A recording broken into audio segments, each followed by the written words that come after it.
प्रहलाद जी गुरुकुल में जाने के लिए लेट हो गए। और जब लेट हुए तो प्रहलाद जी सोचने लगे कि अब पढ़वे तो जा ही रहे हैं, लेट तो हो ही गए हैं, तो लाओ शॉर्टकट रास्ते से चले जाएं।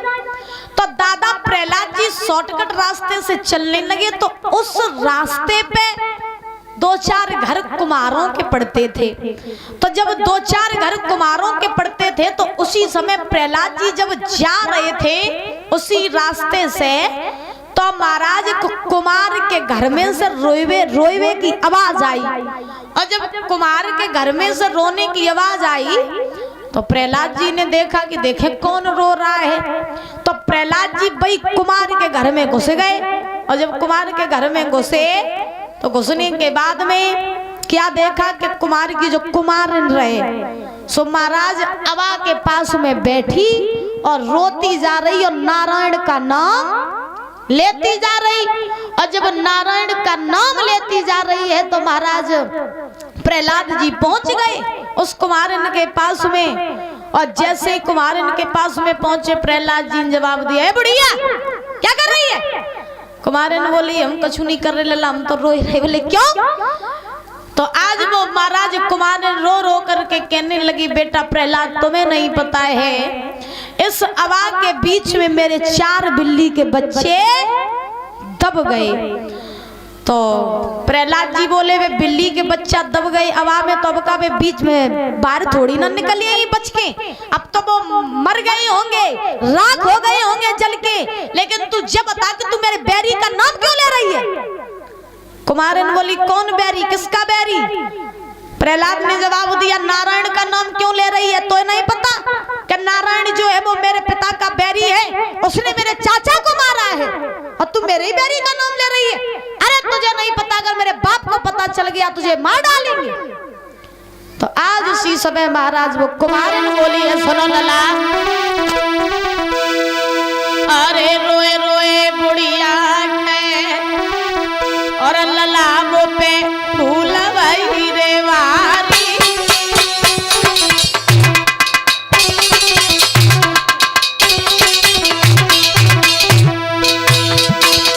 कुमारन बोली है बेटा प्रहलाद तुम्हें नहीं पता, सुनो मेरी बात। अरे रोए रोए बुढ़िया लला वो पे फूल भाई रे वारी। अरे धोखे से दब गए अवा में दिल्ली के सोचदारी, धोखे से दब गए।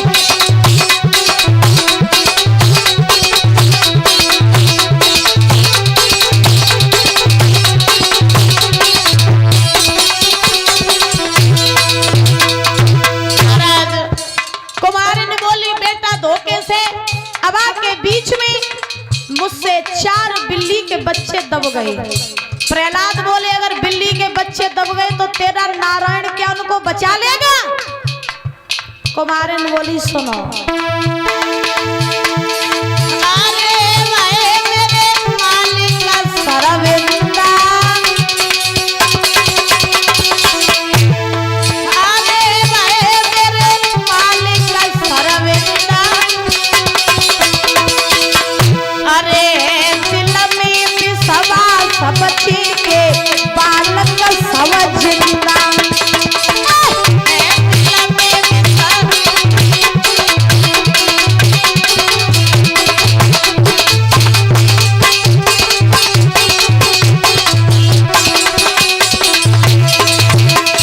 महाराज कुमारी ने जवाब दिया प्रहलाद तुम्हें नहीं पता है, तुम कह रहे हो कि मेरा नारायण बच्चे बचा लेगा, तो मुझे पूरा भरोसा है कि मेरा नारायण उन बिल्ली के बच्चों को जिंदा बाहर निकालेगा।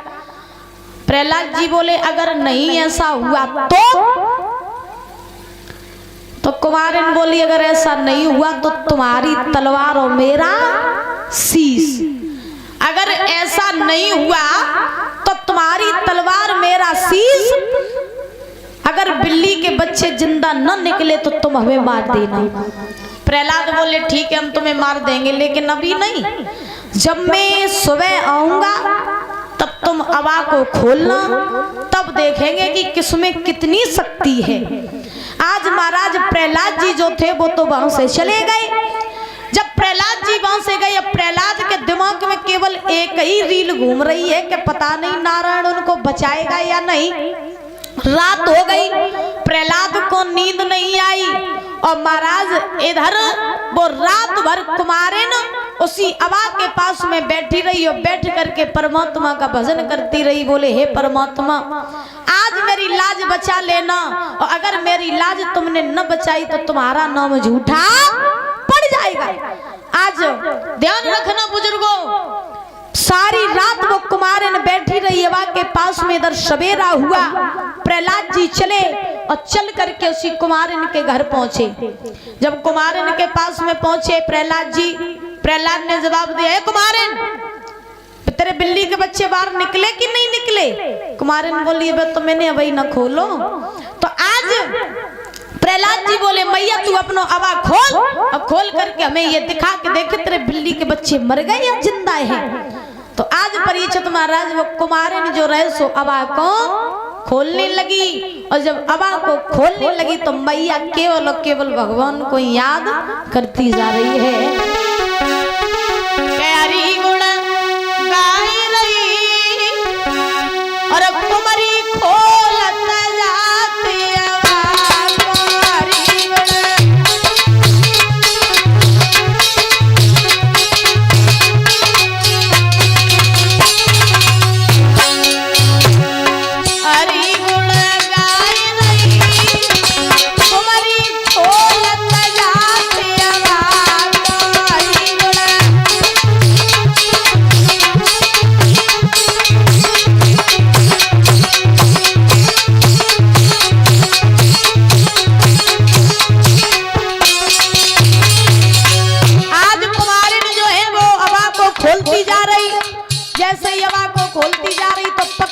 जितने घड़ा है वो सब मैया उठाती जा रही है। अरे पके पके जितने घड़ा उठाए,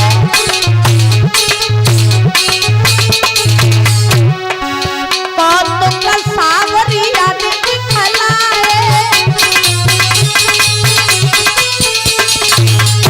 ए पके पके जितने घड़ा उठाए, कौतुक का सावरिया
खोलती जा रही। आज जितने भी पके पके घड़ा रहे सो मैया ने सबरे घड़ा पके पके एक तरफ रख दिए।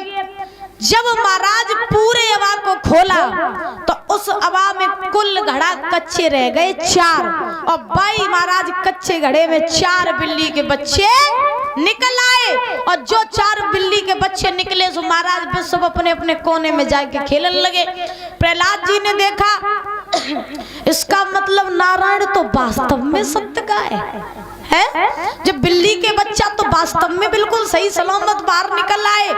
अब उसी समय महाराज प्रहलाद जी ने जब ये नजारा देखा, देखने के बाद में आज प्रहलाद जी कुमारन के चरणों में गिर पड़े। जवाब दिया, मैया मुझसे बहुत बड़ी भूल हो गई, जो मैंने तो पे भरोसा न करो, और मैंने नारायण से अपने पिता के लिए बैर मैंने भी माना। मैया मुझे आज समझ में आ गया कि मेरा बाप है वो तो झूठा भगवान है, असली भगवान तो वही परम पिता परमात्मा है। मैया तेरो ही नारायण असली है। जो इतने वचन कहे सो महाराज, अब तो प्रहलाद जी को नारायण नारायण की रटन लग गई। और जब प्रहलाद जी के मन में नारायण की रटन लगी तो आज प्रहलाद जी चलते चलते चलते चलते महाराज अपने आश्रम वो गुरुकुल में पहुंचे। जब प्रहलाद जी अपने गुरुकुल में पहुंचे तो सारे दैत्यों के बच्चे पढ़ रहे थे परीक्षित महाराज। तो एक बार गुरु संडामर्क ने प्रहलाद से कहा, प्रहलाद मैं तो किसी काम के लिए घर बाहर जा रहा हूँ, ऐसा करो बच्चों को तुम पढ़ा देना। प्रहलाद जी बोले ठीक है गुरुजी, चिंता ना करो हम पढ़ा दिए। सो संडामर्क जो रहे मैं तो सब चले गए किसी काम के लिए बाहर। प्रहलाद जी ने महाराज पढ़ाई प्रारंभ कर दी। पहले महाराज पट्टी चलती थी परीक्षित महाराज, है तुम लोगन के जमाने में, और हम भी छोटे थे तो हमने भी उस पट्टी से पढ़ा था। पहले पट्टी और खड़िया चलत थी। हाँ, तो आज प्रहलाद जी ने उन बालकों से कहा भैया अपनी अपनी पट्टी निकाला।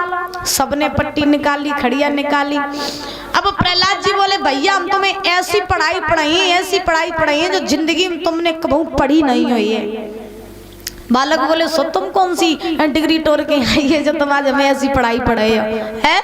आज प्रहलाद जी बोले भैया अपनी अपनी पट्टी पे सब लोग राम लिखवो चालू कर दो। अब छोटे छोटे बालक वो क्या जाने राम क्या होता है, तो महाराज सब अपनी अपनी पट्टी पे घड़िया लेके राम लिखने लगे। और जब राम लिखने लगे तो प्रहलाद जी बोले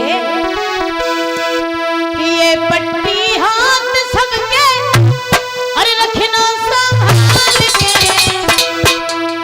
ये पट्टी हाथ सबके रखना संभाल के। पट्टी पे लिख दो प्यारे राम को संभाल के, पट्टी पे लिख दो प्यारे राम को संभाल के।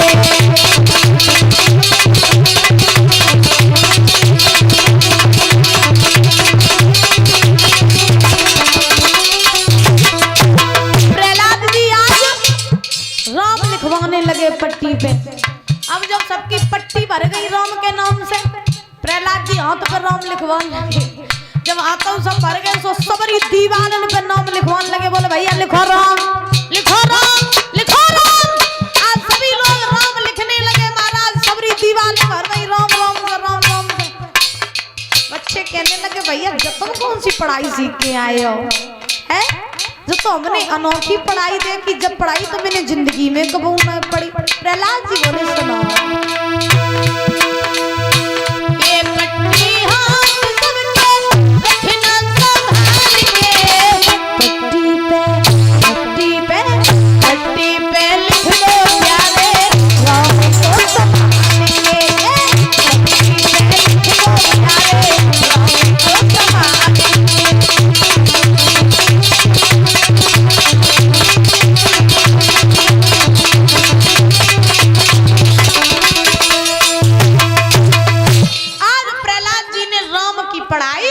पढ़ाई सबको, तब तक संडामर्क आए। बोले प्रहलाद ये क्या कर रहे हो? बोले गुरुजी पढ़ाई पढ़ाए रहे, तुम्हें तो कह के गए थे कि सब पढ़ाई पढ़ाई थी, तुम तो बस पढ़ाई पढ़ा रहे हैं। संडामर्क बोले किन की पढ़ाई पढ़ा रहे हो? बोले राम की। संडामर्क बोले तुम्हें पता हुआ है कि राम तुम्हारे बाप को बैरी है? अरे इसी राम ने तुम्हारे चाचा को मारा, इसी नारायण ने तुम्हारे चाचा को मारा, तुम उसके बैरी का नाम ले रहे हो? तुम्हें नहीं पता है? अगर तुम्हारे बाप को पता चल गया तुमको छोड़ेंगे नहीं। अब महाराज प्रहलाद जी बोले सुनो गुरुजी, तुम मेरे बाप के चक्कर में पड़े हो जासो कि मेरे बाप तुम्हें तनख्वाह देत रहता सो, है? हाँ, तुम लालच के चक्कर में पड़े हो और लालच में आ करके तुम उस नारायण को ही भूल करके बैठे हो, तुम भी उससे बैर मान रहे हो। तुम्हारा भी कुछ नहीं बिगड़ा है, सुन लो समझ लो। मेरी बात कि मेरे बाप के चक्कर में से निकल जाओ, परमात्मा की शरण में चले जाओ। संडा मर्क कहने लगे तू ऐसे नहीं मानेगा। सो संडा मर्क ने महाराज आज प्रहलाद जी की बाँ पकड़ी और पकड़ करके हिरण्यकश्यप के पास में खड़ा कर दिया। जवाब दिया, सुनो महाराज, तुम्हारा लड़का बहुत बिगड़ गए हुए, तुम्हारी बेरी को नाम ले रहे हो, समझाए ले जाए को। हाँ, और नहीं समझा तो फिर तुम जानो, तुम्हें कम जाने, हमने तो बस तुम्हारे हवाले कर दिया, इसे सुधार लो, ये तुम्हारे बैरी का नाम ले रहा है। तो हिरण्यकश्यप ने प्रहलाद को अपने पास में बुलाया और पास में बुला करके अपनी गोद में बैठाला। गोद में बैठाल करके जवाब दिया, सुनो लल्ला, तुम मेरे बैरी का नाम लेते क्यों लेते हो? प्रहलाद जी बोले, बाबा इसलिए लेते हैं क्योंकि तुम तो झूठे भगवान हो, असली भगवान तो नारायण ही है। और तुम भी मेरी बात मानो तो नारायण से बैर मत मानो, तुम भी नारायण की शरण में चले जाओ। हिरण्यकश्यप को क्रोध आ गया और परीक्षित महाराज जब क्रोध आया तो हिरण्यकश्यप ने क्या किया कि महाराज विष मंगाया, विष। और जब विष मंगाया एक कटोरे में और अपने प्रहलाद की भुजा पकड़ी और पकड़ करके कयादू के पास में ले गई। जब कयादू के पास में ले गए तो हिरण्यकश्यप ने जवाब दिया, कयादू इसको मैं बड़े प्रेम से समझा रहा था, ये समझ नहीं रहा है और मेरे बैरी का नाम ले रहा है। पहले तो इसे तुम समझाना, मान जाए तो ठीक और न माने तो जो जहर पिलाई दियो, चाहे दोबारा मेरी आंखों के सामने आ न दियो। अब कौन मैया ऐसी होगी जो अपने पुत्र को अपने हाथों से जहर पिलाई दिए है? कोई मैया नहीं होगी।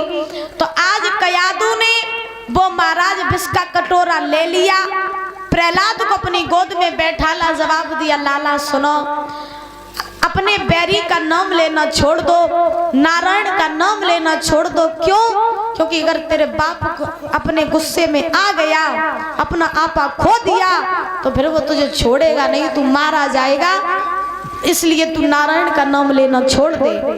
प्रहलाद ने जवाब दिया, मैया जो जहर है ना कटोरे में, जो जहर आप हमें दे दो मैं पी लूंगा, और हमें पूरा अपने नारायण पर भरोसा है कि अगर मेरा भगवान सच्चा है तो मुझे कुछ भी होने नहीं देगा।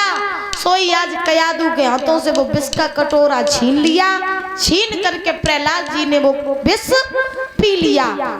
लेकिन जैसे ही विष पिया, लेकिन प्रहलाद जी को हुआ कुछ नहीं, अब तो वे तो राम राम राम राम जपते हुए बैठे हैं। कछु देर बाद हिरण्यकश्यप आए, कयादू के पास में क्या देखा कि प्रहलाद जी तो चुपचाप बैठे आराम से राम राम राम राम जप रहे। हिरण्यकश्यप ने कयादू से कहा, क्यों? मैंने तुझसे कहा था इसको विष पिला देना, तूने पिलाया नहीं। कयादू बोली, महाराज जुले कटोरा और जो में एक बूंद तो बची नहीं, सबरो विष तो जब प्रहलाद खुद छीन के पी गो, जब नहीं मरो तो हम क्या करें? हिरण्यकश्यप ने कटोरा देखा, उसमें वास्तव में विष नहीं था, 2-4 बूंदें पड़ी थी केवल केवल विष की।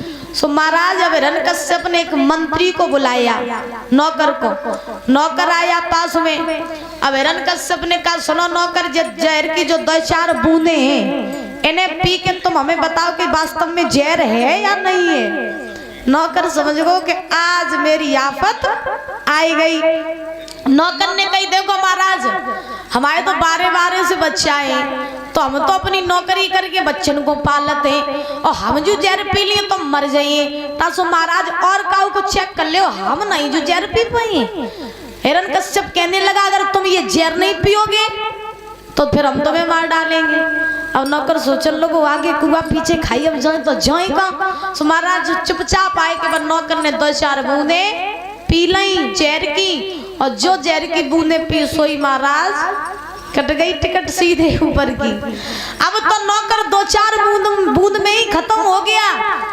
हिरण्यकश्यप सोचने लगा कि नौकर 2-4 बूंदन में ही खत्म होएगा, और प्रहलाद ने तो जहर को पूरा कटोरा पी लो तो नहीं से मरो। अब हिरण्यकश्यप ने जवाब दिया, प्रहलाद तू मानेगा नहीं, मेरे बैरी का नाम लेना छोड़ेगा नहीं? प्रहलाद ने जवाब दिया, नहीं बाबा, मैं किसी भी हालत में अपने भगवान का नाम लेना नहीं छोड़ूंगा। उसी समय आज हिरण्यकश्यप ने महाराज पहाड़ से नीचे डलवाया प्रहलाद जी को, लेकिन फिर भी प्रहलाद जी का कुछ नहीं हुआ। परीक्षित महाराज सर्पों के बीच में डलवाया प्रहलाद जी को, फिर भी प्रहलाद जी का कुछ नहीं हुआ। अंत में महाराज एक हिरण्यकश्यप की बहन थी जिसका नाम था सैका। तो महाराज उसके पास में एक शीतला चीर था, तो जब उसको वो ओढ़ करके बैठ जाती थी तो अग्नि उसको नहीं लगती थी। तो हिरण्यकश्यप ने सैका को बुलाया, जवाब दिया, बहन मेरे पुत्र को ले जाओ और ले जा करके इसे अग्नि में जला दो। क्यों? क्योंकि ये मेरे बैरी का नाम लेता है। तो सैका ने प्रहलाद का हाथ पकड़ा, एक जंगल में ले गई, चिता बनवाई और चिता बनवाई के महाराज आज सैका ने सबसे पहले तो प्रहलाद को समझाया कि सुनो, ये तुम जो बैरी का नाम लेते हो छोड़ दो, नारायण का नाम लेना। तब प्रहलाद ने जवाब दिया, बुआ तो वे नहीं पता है, सुनो कि मोए राम नाम प्यारो, बुआ के मोए राम नाम प्यारो, और बुआ जी मोए मत मारो, मोए राम नाम प्यारो, बुआ जी मोए मत मारो।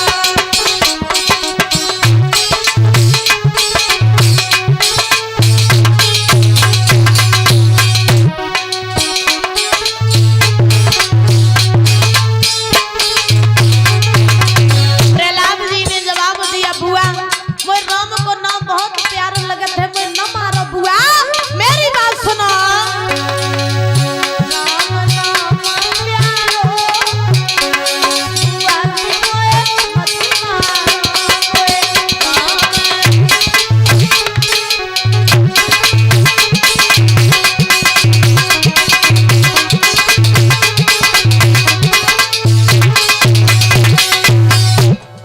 आज महाराज ध्यान रखना, श्री सुखदेव जी समझा रहे हैं राजन परीक्षित।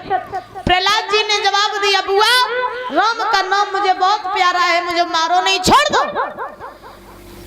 सैका कहने लगी, तोय हम छोड़ दे, लेकिन तोय नहीं पता कि नारायण ने तेरे चाचा को मारो। तो प्रहलाद जी बोले, बुआ तुम्हें नहीं पता, तुम्हारी बुद्धि पे सोचो पत्थर पर। ये बोले क्यों? प्रहलाद जी बोले, तुम कह रही हो कि मेरे नारायण ने मेरे चाचा को मारो, लेकिन तुम्हारे भैया ने तुम्हारी कसम को मारो, सो तुम्हें नहीं पता है। सुनो मेरी बात बुआ, तुम हमें ज्ञान सिखा रही हो, तुम्हें नहीं पता है कि जो ने चाचा को मारो, जो ने चाचा को मारो वो बगुला खासा मारो है, जो ने भूपा को मारो, जो ने भूपा को मारो वो तो भैया खास को मारो।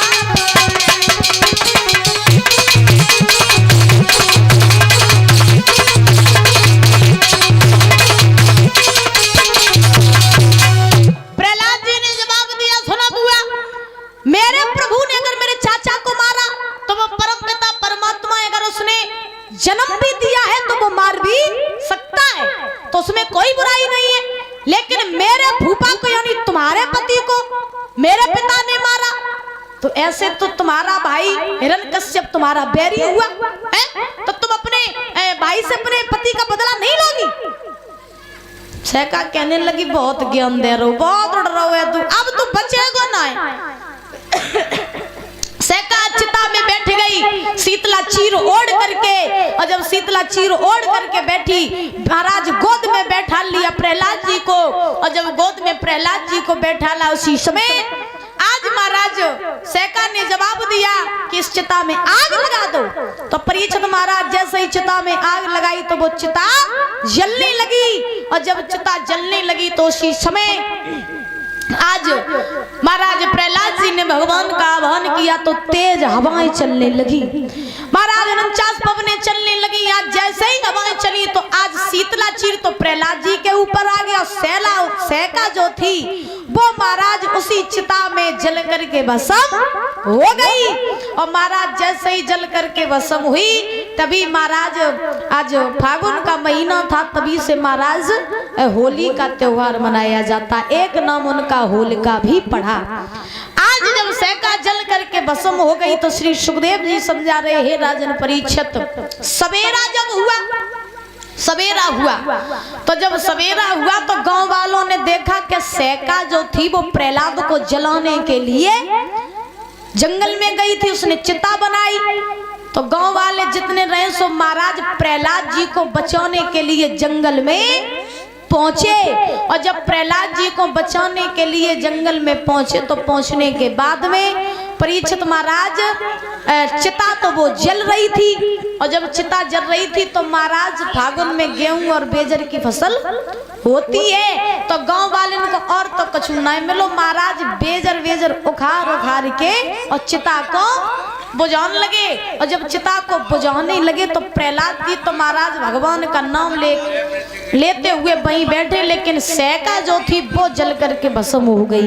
तभी से महाराज एक और प्रथा चली कि जब होली होती है, होली जलाई जाती, जब आखत पड़ते हैं, आखत जब पड़ते हैं तो महाराज वो तभी से प्रथा चली कि जो गांव वाले जितने लोग थे वो चिता बुझाने के लिए गेहूं और बेजर उखाड़ करके चिता बुझाने लगे। तभी से आखत पड़ने लगी। बोलिए गोविंद भगवान की। आज धीरे धीरे महाराज समय व्यतीत हुआ, प्रहलाद जी का कुछ नहीं बिगाड़ पाई सहका। आज प्रहलाद जी अपने पिता हिरण्यकश्यप के पास में पहुंचे, जवाब दिया, पिताजी राम राम। अब तो हिरण्यकश्यप ने देखा कि ये अब भी नहीं मरा तो हिरण्यकश्यप को बड़ा ही क्रोध आया। जब हिरण्यकश्यप को क्रोध आया, क्रोध में आ करके हिरण्यकश्यप ने जवाब दिया, अगर तू ऐसे नहीं मरेगा तो मैं तुझे अपने हाथों से मारूंगा। महाराज हिरण्यकश्यप ने जवाब दिया, प्रहलाद बोल